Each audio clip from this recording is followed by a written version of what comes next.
ਅਗਲੀ ਜਿਹੜੀ ਹਰਜੋਤ ਸਿੰਘ ਜੀ ਗੱਲ ਕਰਦੇ ਜਾਈਏ, ਆਪਾਂ ਥੋੜ੍ਹੇ ਦਿਨ ਪਹਿਲਾਂ ਦੱਸਿਆ ਸੀਗਾ ਵੀ ਕਿਸ ਤਰੀਕੇ ਨਾਲ ਘਰਾਂ ਦੀਆਂ ਕੀਮਤਾਂ ਅਸਮਾਨ ਨੂੰ ਛੂਹੀਆਂ ਆ। ਇਸੇ ਦੌਰਾਨ ਗੱਡੀਆਂ ਦੀਆਂ ਕੀਮਤਾਂ ਵੀ ਅਸਮਾਨ ਨੂੰ ਛੂਹ ਗਈਆਂ। ਰੈਵ4 ਮਾਡਲ ਟੋਯੋਟਾ ਦਾ ਜਿਹੜਾ ਇੱਕ ਪ੍ਰਾਈਮ ਮਾਡਲ ਆ, ਜਿਸ ਦੇ ਵਿੱਚ ਇਲੈਕਟ੍ਰਿਕ ਵੀ ਆ ਅਤੇ ਹਾਈਬ੍ਰਿਡ ਇੱਕ ਹਿਸਾਬ ਦੇ ਨਾਲ ਆ, ਬੇ ਏਰੀਏ ਦੇ ਵਿੱਚ $97,000 ਦੇ ਲਈ ਵਿਕਣ ਨੂੰ ਲਾਇਆ ਹੋਇਆ ਆ। ਜੀ। ਸੋ ਇੰਨਾ ਕੁ ਜ਼ਿਆਦਾ ਕਹਿੰਦੇ ਵੀ ਯੂਜ਼ਡ ਕਾਰ ਦਾ ਵੀ ਪ੍ਰਾਈਸਿਸ ਵੱਧ ਚੁੱਕਾ ਆ ਵੀ ਬੇ ਏਰੀਏ ਦੇ ਜਿਹੜੇ ਬਾਇਰਸ ਆ, ਉਹਨਾਂ ਨੂੰ ਇੱਕ ਹਿਸਾਬ ਦੇ ਨਾਲ ਮਾਰਕੀਟ ਤੋਂ ਉਹ ਬਾਹਰ ਹੀ ਜਿਹੜੇ ਉਹ ਕਰੀ ਜਾ ਰਹੇ ਆ। ਇਕੱਲੇ ਬੇ ਏਰੀਏ 'ਚ ਨਹੀਂ, ਪੂਰੇ ਅਮਰੀਕਾ ਦੇ ਵਿੱਚ ਇੱਦਾਂ ਦੀ ਸਥਿਤੀ ਜਿਹੜੀ ਉਹ ਬਣ ਰਹੀ ਆ। ਕੰਡੀਸ਼ਨਸ ਪਹਿਲੋਂ ਦੇ ਨਾਲੋਂ ਗੱਡੀਆਂ ਦੀ ਮਾੜੀ ਅਤੇ ਖਰਚਾ ਜਿਹੜਾ ਉਹ ਵੱਧ ਹੋ ਰਿਹਾ ਆ। ਕਹਿੰਦੇ ਵੀ ਇੱਥੋਂ ਤੱਕ ਕਈ ਲੋਕਾਂ ਨੇ ਤਾਂ 4-5 ਸਾਲ ਗੱਡੀਆਂ ਚਲਾ ਕੇ ਗੱਡੀਆਂ 'ਚੋਂ ਫਿਰ ਪੈਸੇ ਬਣਾ ਲਏ। ਜਿੰਨੇ ਦੀ ਉਹਨਾਂ ਨੇ ਨਵੀਂ ਗੱਡੀ ਲਈ ਸੀ, ਉਹਦੇ ਨਾਲੋਂ ਵੱਧ ਕੀਮਤ ਦੇ ਉੱਤੇ ਉਹਨਾਂ ਦੀ ਉਹ ਗੱਡੀ 4-5 ਸਾਲ ਪੁਰਾਣੀ ਜਿਹੜੀ ਉਹ ਵਿਕ ਰਹੀ ਹੈਗੀ ਆ। 40% ਪ੍ਰਾਈਸਿਸ ਕਾਰਸ ਦੇ ਜਿਹੜੇ ਪ੍ਰਾਈਸਿਸ ਆ ਉਹ ਵਧੇ ਨੇ ਪਿਛਲੇ ਸਾਲ ਦੇ ਮੁਕਾਬਲੇ। ਬਾਇਰਸ ਆਊਟਬਿਡ ਜਿਹੜੀਆਂ ਉਹ ਕਰ ਰਹੇ ਆ। ਜਿਹੜੀ MSRP ਆ ਉਸ ਦੇ ਨਾਲੋਂ ਕਹਿੰਦੇ ਵੀ $5,000 ਵੱਧ ਆਮ ਹੀ ਜਿਹੜੇ ਲੋਕ ਆ ਉਹ ਖਰਚਾ ਕਰ ਰਹੇ ਆ। ਬੀਤੇ ਦਿਨਾਂ ਦੇ ਵਿੱਚ ਰਿਪੋਰਟ ਆਈ ਸੀ, ਪਿਛਲੇ ਸਾਲ ਦੇ ਵਿੱਚ 80% ਕਾਰ ਬਾਇਰਸ ਆ ਉਹਨਾਂ ਨੇ ਰੀਟੇਲ ਪ੍ਰਾਈਸ ਦੇ ਨਾਲੋਂ ਵੱਧ ਪ੍ਰਾਈਸ ਦੇ ਕੇ ਗੱਡੀਆਂ ਜਿਹੜੀਆਂ ਉਹ ਖਰੀਦੀਆਂ ਆ। ਕੰਜ਼ਿਊਮਰ ਪ੍ਰਾਈਸ ਇੰਡੈਕਸ ਦੇ ਵਿੱਚ ਇਹ ਕਹਿੰਦੇ ਵੀ ਸਭ ਤੋਂ ਵੱਡਾ ਲਾਰਜੈਸਟ ਪ੍ਰਾਈਸ ਇਨਕਰੀਜ਼ ਜਿਹੜਾ ਉਹ ਦੇਖਿਆ ਗਿਆ ਆ। ਨਵੀਆਂ ਕਾਰਾਂ ਜਿਹੜੀਆਂ 12% ਅਤੇ ਪੁਰਾਣੀਆਂ ਕਾਰਾਂ ਜਿਹੜੀਆਂ ਇੱਕ ਹਿਸਾਬ ਦੇ ਨਾਲ 40% ਵੱਧ ਪ੍ਰਾਈਸਿਸ ਦੇ ਉੱਤੇ ਉਹ ਵਿਕ ਰਹੀਆਂ ਨੇ। ਸੋ ਜਿਨ੍ਹਾਂ ਕੋਲ ਸਾਈਕਲ ਹੈਗੇ ਭਾਈ, ਹੁਣ ਸਾਈਕਲਾਂ 'ਤੇ ਜਾਣਾ ਜਿਹੜਾ ਇਸ ਹਿਸਾਬ ਦੇ ਨਾਲ ਸ਼ੁਰੂ ਕਰਨਾ ਪਊਗਾ, ਜੋ ਸਥਿਤੀ ਜਿਹੜੀ ਬਣੀ ਪਈ ਆ। ਪਰ ਇਹ ਆ ਵੀ ਜਿਹਦੇ ਕੋਲ ਵਾਧੂ 1-2 ਗੱਡੀਆਂ ਪਈਆਂ ਨੇ, ਉਹਨਾਂ ਨੇ ਤਾਂ ਹੁਣ ਜਿਹੜਾ ਹਰਜੋਤ ਸਿੰਘ ਜੀ, ਉਹਨਾਂ ਨੂੰ ਵੇਚਣ ਦਾ ਸੋਹਣਾ ਟਾਈਮ ਹੈਗਾ ਆ ਵੀ ਕੱਢ ਲਓ ਵੀ, ਅਤੇ ਸੋਹਣੇ ਪੈਸੇ ਜਿਹੜੇ ਆ ਉਹ ਤੁਸੀਂ ਬਚਾ ਕੇ ਰੱਖ ਲਓ।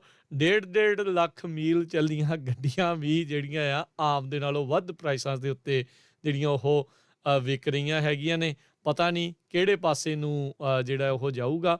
ਹੁਣ ਤਾਂ ਕਹਿੰਦੇ ਵੀ ਜਿਹੜੇ ਗੱਡੀਆਂ ਵੇਚਣ ਵਾਲੇ ਵੀ ਆ, ਉਹ ਵੀ ਹੁਣ ਐਡਵਰਟਾਈਜ਼ਮੈਂਟ ਜਿਹੜੇ ਸਟਿੱਕਰ ਪ੍ਰਾਈਸ ਦੇ ਨਾਲੋਂ, ਜੋ ਕਿ 3-4 ਸਾਲ ਪੁਰਾਣੇ ਆ, ਉਹਦੇ ਨਾਲੋਂ ਵੀ $3,000-4,000 ਵੱਧ ਕੀਮਤ ਉਹ ਤੋਂ ਜਿਹੜੀਆਂ ਉਸ ਟਾਈਮ ਦੇ ਉੱਤੇ ਨਵੀਆਂ ਵਿਕੀਆਂ ਸੀ, ਉਹ ਯੂਜ਼ ਦੀਆਂ ਉੱਤੋਂ $3,000-4,000 ਵੱਧ ਕੀਮਤ ਲਾ ਕੇ ਜਿਹੜੀਆਂ ਉਹ ਵੇਚ ਰਹੇ ਨੇ। ਮਾਰੋ ਮਾਰ ਜਿਹੜੀ ਉਹ ਇਸ ਟਾਈਮ ਪਈ ਆ।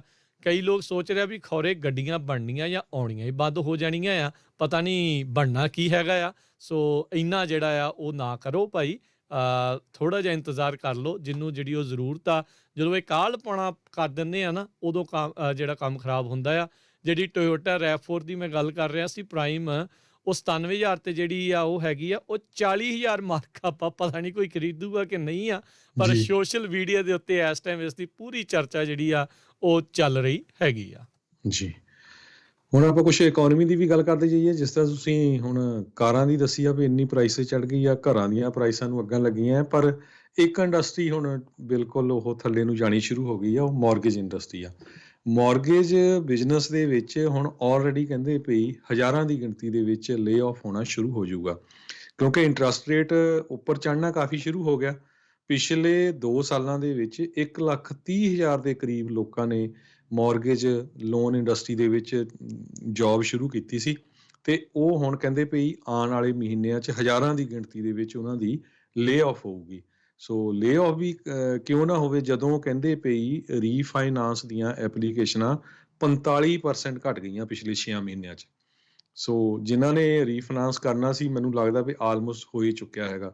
ਬਾਕੀ ਹੁਣ ਫਿਰ ਬਾਇਰ ਹੀ ਰਹਿ ਗਿਆ, ਅਤੇ ਬਾਇਰ ਵੀ ਹੁਣ ਆਪਾਂ ਦੇਖਦੇ ਹਾਂ ਵੀ ਐਕਟੀਵਿਟੀ ਬੜੀ ਸਲੋ ਆ। ਠੀਕ ਆ ਵੀ ਪ੍ਰਾਈਸਿਸ ਬਹੁਤ ਜ਼ਿਆਦੇ ਆ, ਪਰ ਮਾਰਕੀਟ 'ਚ ਘਰ ਨਹੀਂ, ਸੋ ਇੰਨੇ ਜ਼ਿਆਦਾ ਘਰ ਵਿਕ ਨਹੀਂ ਰਹੇ ਹੈਗੇ। ਅਤੇ ਇਹ ਜਿਹੜੀ ਇੰਡਸਟਰੀ ਆ, ਜਿਹੜੀ ਮੌਰਗੇਜ ਦੀ, ਮੌਰਗੇਜ ਬੈਂਕਰ ਐਸੋਸੀਏਸ਼ਨ ਨੇ ਇਹ ਦੱਸਿਆ ਵੀ ਆਉਣ ਵਾਲੇ ਸਾਲ ਦੇ ਵਿੱਚ ਜਿਹੜਾ ਉਹਨਾਂ ਦਾ ਵੋਲੀਅਮ ਸੀ, ਜਿੱਦਾਂ ਸੰਨ 2021 $4 ਟ੍ਰਿਲੀਅਨ ਦਾ ਵੋਲੀਅਮ ਸੀ, ਉਹ ਘੱਟ ਕੇ $2.6 ਟ੍ਰਿਲੀਅਨ ਰਹਿ ਜਾਏਗਾ।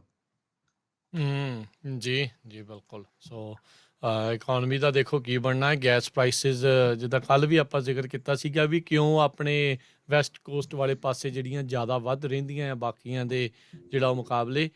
ਇੱਕ ਵਾਰੀ ਫੇਰ ਹੁਣ ਇਹ ਯੂਕਰੇਨ ਅਤੇ ਰੂਸ ਦੇ ਵਿੱਚ ਜੰਗ ਲੱਗਣ ਦੇ ਖਤਰੇ ਨੂੰ, ਇਨਵੇਜਨ ਨੂੰ ਲੈ ਕੇ ਜਿਹੜਾ ਕੱਚੇ ਤੇਲ ਦੀਆਂ ਕੀਮਤਾਂ ਆ ਉਹ ਤਾਂ ਨੂੰ ਜਿਹੜੀਆਂ ਉਹ ਚੜ੍ਹ ਗਈਆਂ ਨੇ। ਸੋ ਪ੍ਰਾਈਸਿਸ ਆਪਾਂ ਜਿਹੜੀਆਂ ਉਹ ਦੇਖ ਰਹੇ ਹਾਂ ਵੀ ਹੁਣ ਕਾਫੀ ਜ਼ਿਆਦਾ ਤਾਂ ਨੂੰ ਜਿਹੜੀਆਂ ਇੱਕ ਵਾਰੀ ਫੇਰ ਜਾ ਸਕਦੀਆਂ ਨੇ। ਅਜੇ ਤਾਂ ਥੱਲੇ ਆਈਆਂ ਹੀ ਨਹੀਂ ਸੀਗੀਆਂ। ਸਮਰ ਦੇ ਵਿੱਚ ਵੈਸੇ ਹੀ ਜਿਹੜਾ ਪ੍ਰਾਈਸ ਆ ਹੋਰ ਜ਼ਿਆਦਾ ਵੱਧ ਜਾਣਾ ਆ, ਅਤੇ ਪਤਾ ਨਹੀਂ ਆਉਣ ਵਾਲੇ ਸਾਲ ਦੇ ਵਿੱਚ, ਇਸ ਸਾਲ ਦੇ ਵਿੱਚ ਬਣੂਗਾ ਕੀ। ਉਮੀਦ ਹੀ ਕਰਦੇ ਹਾਂ ਵੀ ਭਾਈ ਕੋਈ ਕਾਬੂ ਦੇ ਵਿੱਚ ਰਵੇ, ਪਰ ਜਦੋਂ ਜੰਗਾਂ ਯੁੱਧ ਲੱਗਦੇ ਨੇ ਇੱਦਾਂ ਦੇ, ਫਿਰ ਜਿਹੜੀ ਸਥਿਤੀ ਆ ਉਹ ਜਿਹੜੀ ਉਹ ਨਹੀਂ ਬਣਦੀ, ਉਦੋਂ ਮਾੜੀ ਹੋਈ ਰਹਿੰਦੀ ਆ। ਅਤੇ ਬਾਕੀ